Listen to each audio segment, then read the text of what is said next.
The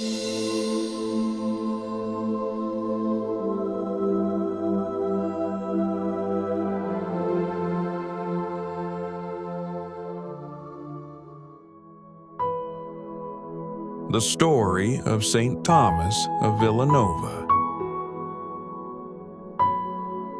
Subscribe to our channel to receive more content like this.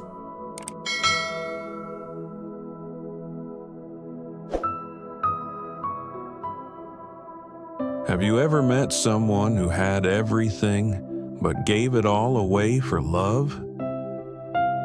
Let me tell you about a man like that. His name was Thomas of Villanova. He lived more than 500 years ago, but the way he lived his life still speaks to us today.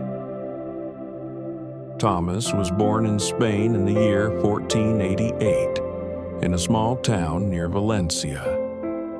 His parents were noble and wealthy, and they raised him to love God and serve others.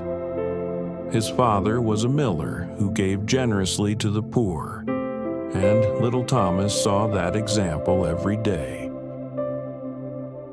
Even as a child, Thomas had a soft heart for people in need, but that didn't mean he was a perfect student.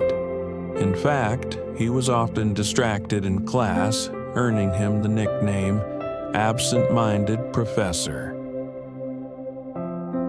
But Thomas was smart, really smart, and by the time he was a young man, he became a professor of philosophy at the University of Alcala.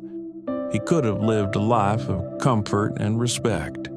He had a good job, he was well liked, and he had his whole future ahead of him. But then, he made a decision that changed everything. Thomas gave up his job, his money, and his future in academia. He joined a religious order called the Augustinians, a group of men who lived simply, prayed together, and served the poor. He became a priest, and later one of the most powerful preachers in Spain. Now, this is where things get interesting. You see, most people expected priests to live modestly, but Thomas took it to a whole new level. He wore the same old robe until it was falling apart.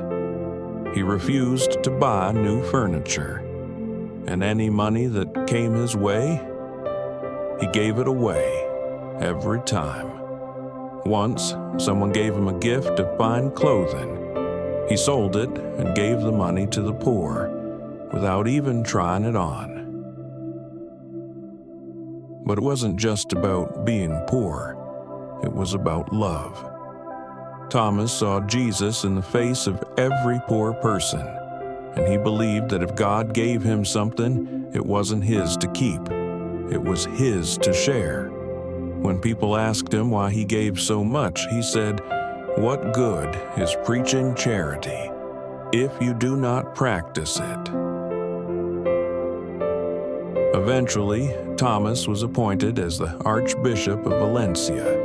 It was a powerful position, but Thomas tried to avoid it, literally. He hid. He didn't want the honor, the power, or the fancy lifestyle, but when they finally found him, he accepted, not for the fame, but for the chance to do more good. And he did. As Archbishop, Thomas did something unheard of. He reformed the entire local economy to support the poor. He built schools for orphans. He set up shelters and hospitals. He made sure widows and children had food and dignity. And he put systems in place so the help wouldn't stop after he died. He was a man on a mission, and that mission was mercy. One day, a beggar came to the door of the Archbishop's home, asking for help. The servants told him, "We have nothing." But when Thomas heard that, he said, "Then this house has no right to be called the house of God." He ordered that no one be turned away empty-handed. Every door he opened was a door of mercy. And he didn't just give money. He gave time. He gave his heart. He listened. He counseled. He visited prisons. He comforted the sick. He loved like Christ, and people saw it, and they never forgot it. St. Thomas of Villanova died in 1555, quietly, without riches or worldly honors.